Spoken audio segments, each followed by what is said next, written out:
Belleza negra. Una novela escrita por Anna Sewell y narrada por la Estrella Azul. Capítulo 2. El parque de Berchweg. En esa época solía yo quedarme en el establo, donde todos los días me cepillaban la piel hasta que brillaba como el ala de un grajo. A principios de mayo vino un hombre enviado por el caballero Gordon que me llevó a su residencia. Mi amo dijo: «Adiós, negrito, sé un buen caballo y pórtate siempre lo mejor posible». Yo no podía contestarle, así que le puse el hocico en la mano. Él me palmeó cariñosamente y entonces abandoné mi primer hogar. Como viví unos cuantos años con el caballero Gordon, conviene que les cuente cómo era el lugar. El parque del señor Gordon bordeaba la aldea de Berchweg. Se entraba en él por un gran portón de hierro, junto al cual se alzaba la primera cabaña. Por él se pasaba trotando a un camino liso que corría entre grupos de árboles añosos y muy altos. Pronto se llegaba a otra cabaña y otro portón que conducía a la casa y jardines. Más allá se extendían la caballeriza, el antiguo huerto y los establos. Había comodidad para muchos caballos y carruajes, pero solo necesito describir el establo al cual me condujeron y que era muy espacioso, con 4 buenas casillas. Una gran ventana de vaivén que daba al patio lo hacía placentero y aireado. La primera casilla era grande y cuadrada, cerrada por detrás con una portezuela de madera.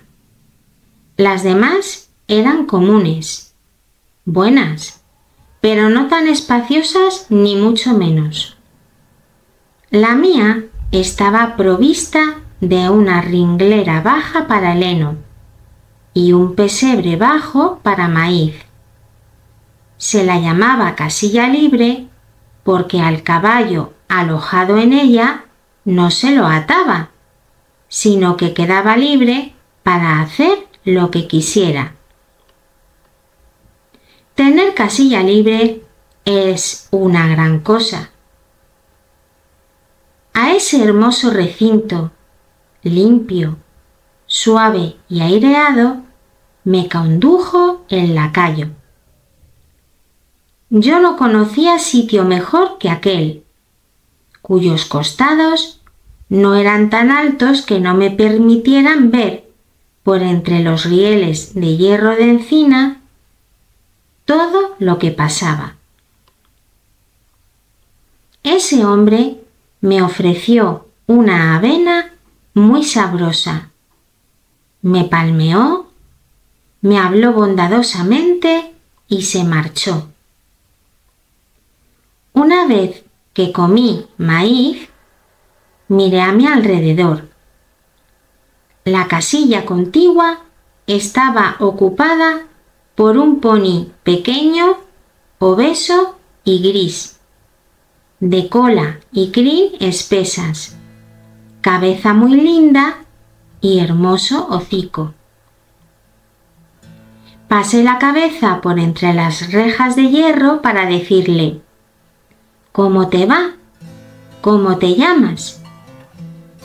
Volviéndose hasta donde se lo permitía su freno, alzó la cabeza y contestó: «Me llamo Patas Alegres. Soy muy bello. Llevo a las damitas jóvenes y a veces saco a pasear al ama con su silla baja. Todos me estiman mucho, lo mismo que James. ¿Vas a vivir en la casilla de al lado?» «Sí», repuse. «Pues, en tal caso, espero que tengas buen carácter. No me agrada tener de vecino a nadie que muerda». En ese preciso instante, un caballo asomó su cabeza por encima de la casilla más lejana. Tenía las orejas echadas hacia atrás y una expresión de enojo en la mirada. Era una yegua alta, zaina, de hermoso pescuezo largo, que me miró diciendo: «¿De modo que eres tú quien me desalojó de mi casilla? ¿Te parece correcto que un potrillo como tú venga a desalojar a una dama de su propia casa?» «Discúlpame, pero no he desalojado a nadie», objeté.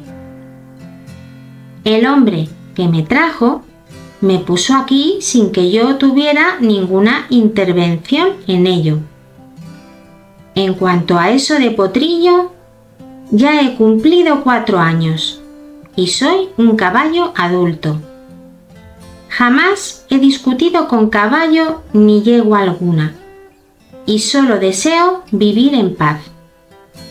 «Bueno, ya veremos», rezongó. «Claro está que no quiero discutir con un jovencito como tú». Yo no agregué palabra. Por la tarde, cuando la yegua salió, Patas Alegres habló de ella. «Lo que pasa es que Bravía tiene la mala costumbre de patear y echar tarascones. Por eso la llaman así. Cuando estaba en la casilla libre, no hacía más que tirar tarascones a diestra y siniestra. Un día mordió en el brazo a James, haciéndoselo sangrar. Por eso las señoritas Flora y Jessie, que tanto me quieren, temen entrar en el establo. Solían traerme cosas sabrosas para comer: una manzana, una zanahoria o un trozo de pan. Pero desde que Bravía ocupa esa casilla, ya no se atrevieron a venir, y yo las echo mucho de menos. Si tú no muerdes ni das tarascones, quizás vuelvan a venir». Yo le contesté que nunca mordía otra cosa que pasto, heno y maíz, y que no me explicaba qué placer hallaba Bravía en hacerlo. «Bueno, no creo que lo haga por placer», adujo Patas Alegres. «Es una mala costumbre, no más. Dice que nadie fue jamás bondadoso con ella, y siendo así, ¿por qué no va a morder? Es una pésima costumbre, por supuesto, pero si todo lo que dice es cierto, deben haberla maltratado mucho antes de su llegada aquí. John y James hacen cuanto pueden por complacerla, y en cuanto a nuestro amo, nunca recurre al látigo, si el caballo se porta bien, de modo que quizás aquí recobre su buen talante. Ya ves», agregó con expresión sabionda. «Tengo 12 años, sé muchas cosas y puedo asegurarte que en todo el país no hay mejor sitio que este para un caballo. John es el mejor lacayo que existe. Hace 14 años que trabaja aquí. Y en cuanto a James, nunca se ha visto un muchacho más bueno. Por eso, si Bravía no se quedó en esa casilla, es culpa suya y de nadie más. El cochero se llamaba John Manley. Con su esposa e hijito habitaban en una cabaña próxima.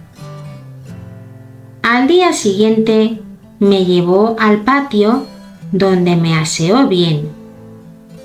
En el momento en que regresaba con el pelaje suave y reluciente, vino a verme el señor Gordon, que se mostró complacido y dijo: «John, quería probar el caballo nuevo esta mañana, pero tengo otros asuntos que atender.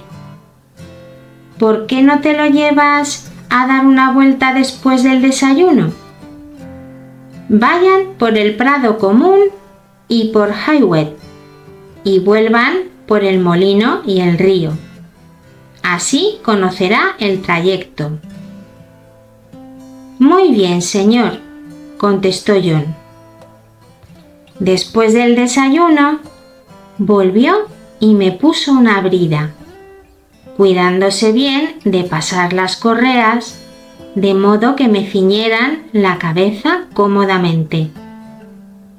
Luego llevó una montura, pero advirtió enseguida que no era lo bastante ancha para mi espalda, y fue en busca de otra que encajó sin dificultad. Me condujo al principio con lentitud, luego al trote y más tarde al medio galope. Y cuando llegamos a la pradera, me tocó apenas con el látigo y dimos una espléndida carrera. «¡Para, muchacho, para!», exclamó al sujetarme. «Creo que te gustaría seguir a los sabuesos». Cuando regresábamos cruzando el parque, nos encontramos con el señor y la señora Gordon, que iban de a pie. Se detuvieron y John desmontó de un salto. «¿Y bien, John, qué tal anda?», quiso saber mi nuevo amo. «De primera, señor», aseguró John. «Es veloz como un gamo y fogoso además, pero basta el tirón de rienda más leve para guiarlo». En la pradera nos cruzamos con uno de esos carretones de viaje de donde colgaban toda clase de cestas, alfombras y demás. Ya sabe usted, señor, que muchos caballos no pasan tranquilos junto a esas carretas. Pero él se limitó a mirarlo bien y después siguió su camino tan tranquilo y satisfecho como antes. Varios hombres cazaban conejos cerca del Haywood y uno de ellos disparó cerca la escopeta. Él se detuvo un poco y miró, pero no se desvió un paso a derecha ni a izquierda. Yo solo tuve la rienda firme, sin apurarlo. En mi opinión, nadie lo asustó ni maltrató cuando pequeño. «Me alegro. Lo probaré mañana», anunció él. Al día siguiente me condujeron a presencia de mi amo. Recordando los consejos de mi madre y a mis bondadosos amos anteriores, procuré hacer exactamente lo que el caballero deseaba. Comprobé así que era buen jinete y muy considerado con su caballo. Cuando regresó a su casa, la señora lo esperaba en la puerta del salón. «Y bien, querido, ¿qué opinas de él?», quiso saber. «Es exactamente como dijo John, querida. No podría montar cabalgadura más placentera». «¿Cómo lo llamaremos?», ¿Te gusta ébano?, sugirió ella. Es negro como el ébano.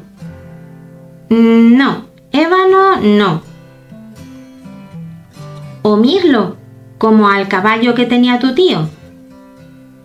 No, ya que es mucho más bello que él. Sí, en verdad que es toda una belleza, con esa cara tan expresiva y esos ojos tan serenos e inteligentes. ¿Qué te parece si lo llamamos azabache? Azabache, pues sí, creo que es un excelente nombre. Si te gusta, así será. Y así fue como recibí mi nombre. Cuando fue al establo, John dijo a James que su amo y su ama habían elegido para mí un nombre inglés bien sensato que significaba algo no como Marengo, Pegaso o Abdullah.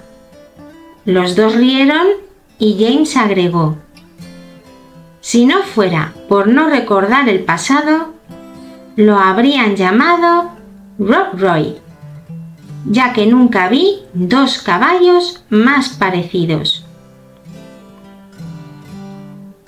No es de extrañar, comentó John. ¿No sabes acaso que la vieja duquesa del granjero Grey era la madre de ambos? Era la primera vez que oía tal cosa. De modo que el pobre Rob Roy, que perdió la vida en la cacería, era mi hermano. No me extrañó que mi madre se mostrara tan apenada. Parece que los caballos no tienen parientes. Por lo menos nunca se conocen después de ser vendidos. John parecía muy orgulloso de mí. Solía cepillarme la crin y la cola hasta que me quedaban sedosas como la cabellera de una mujer. Y me hablaba mucho. Claro está que yo no entendía todo lo que me decía, pero aprendí cada vez más a saber qué quería decir y qué deseaba que hiciera. Llegué a tenerle mucho afecto, pues era muy amable y bondadoso, y parecía conocer los sentimientos de un caballo. Cuando me limpiaba, conocía los lugares sensibles y los que causaban cosquillas. Cuando me cepillaba la cabeza, cuidaba mis ojos como si fueran los suyos, sin producir nunca la menor molestia. A su modo, el mozo del establo, James Hayward, era igual de amable y bondadoso. De modo que me consideré afortunado. Otro hombre ayudaba en el patio, pero poco tenía que ver con Bravía y conmigo. Unos días más tarde, tuve que sacar el carruaje junto con Bravía. Me preguntaba cómo nos llevaríamos, pero ella se condujo muy bien, salvo que echó atrás las orejas cuando me llevaron junto a ella. Cumplió su labor honestamente y sin retaceos, de modo que no pude desear tener mejor compañera en un doble arnés. Cuando llegábamos a una cuesta, en lugar de aflojar el paso, echaba su peso contra el collar y empujaba hacia adelante sin vacilar. Ambos trabajábamos con el mismo ahínco, de modo que John tuvo que contenernos con más frecuencia que apremiarnos, y sin verse obligado jamás a recurrir al látigo contra uno de nosotros. Llevábamos casi el mismo ritmo, y me resultó muy fácil seguirle el paso al trotar. Así era más agradable, y al amo le gustaba que siguiéramos bien el paso. lo mismo que a John.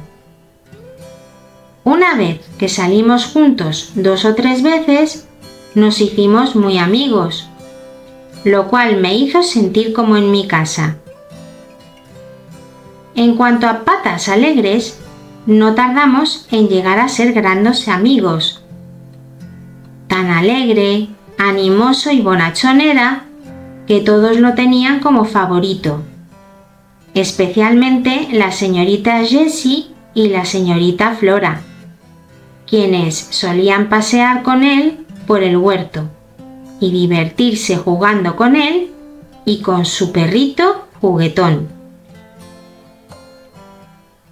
Nuestro amo poseía otros 2 caballos que ocupaban otro establo. Uno era Justicia, una jaca enana empleada para silla o para tirar del carro de los equipajes. El otro, un viejo zaino de caza, llamado Sir Oliver, que aunque ya no podía trabajar, era el gran favorito del amo, quien le permitía pasearse por todo el parque. A veces tiraba de algún coche liviano por los alrededores, o llevaba a alguna de las señoritas cuando salían con su padre, ya que era muy manso y se le podía confiar un niño, tanto como a Patas Alegres.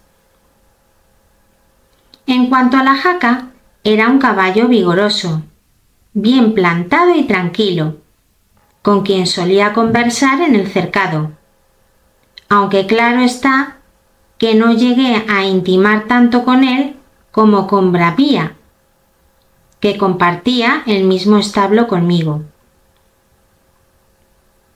Era yo muy feliz en mi nuevo hogar, y si echaba de menos una cosa, no se debe pensar por ello que estuviera descontento. Todos los relacionados conmigo eran buenos. Me alojaba en un establo aislado y soleado, y comía de lo mejor. ¿Qué más podía desear? Libertad, pues. Durante 3 años y medio de mi vida había tenido cuanta pudiera desear. En cambio, entonces, semana tras semana, mes tras mes y sin duda año tras año, debía permanecer noche y día en un establo, salvo cuando me necesitaran. Y entonces debía ser tan firme y tranquilo como cualquier caballo viejo que ha trabajado 20 años. Debía dejarme poner correas por todos lados, un bocado en la boca y anteojeras sobre los ojos. No me quejo, no, porque sé que así debe ser. Quiero decir solamente que para un caballo joven, pleno de brío y vigor, acostumbrado a un vasto campo o llanura donde levantar la cabeza, menear la cola, galopar a toda velocidad, ir y venir resoplando a sus amigos, digo que es duro no tener ya más libertad para hacer lo que se quiere. A veces, cuando me ejercitaba menos de lo habitual, me sentía tan colmado de vida y energía que al sacarme John no podía realmente quedarme quieto, por más que me esforzara. Sentía necesidad de saltar, bailar o hacer piruetas. Y sé que debo haberle dado más de una buena sacudida, especialmente al principio, pero él era siempre bondadoso y paciente. «Quieto, quieto, muchacho», me decía, «espera un poco, que una buena carrera te quitará enseguida el hormigueo de las patas». Más tarde, en cuanto salíamos del poblado, me permitía trotar unos cuantos kilómetros y me llevaba de vuelta tan fresco como antes, aunque ya libre de inquietudes, como decía él. Cuando no se ejercita bastante a los caballos briosos, se los tacha de asustadizos y algunos caballerizos los castigan, pero nuestro John no, pues sabía que era solo fogosidad. Sin embargo, tenía sus propias maneras de hacerme comprender, por su tono de voz o un tirón de la rienda. Si estaba muy serio o resuelto, yo lo advertía en su voz, y eso ejercía más poder sobre mí que ninguna otra cosa, pues le tenía mucho afecto. Debería agregar que a veces nos daban libertad por unas horas, habitualmente en domingos durante el verano. Nunca sacábamos el carruaje los domingos, ya que la iglesia quedaba cerca. Para nosotros era toda una fiesta que nos dejaran sueltos en el cercado hogareño o en el antiguo huerto. Tan fresco y suave era el pasto bajo para nuestras patas, tan dulce era el aire y tan placentera la libertad de hacer lo que se nos ocurría: galopar, echarnos, rodar de espaldas o mordisquear el pasto. Entonces, cuando nos deteníamos juntos bajo la sombra del castaño grande, era un momento oportuno para conversar. Fin del capítulo 2.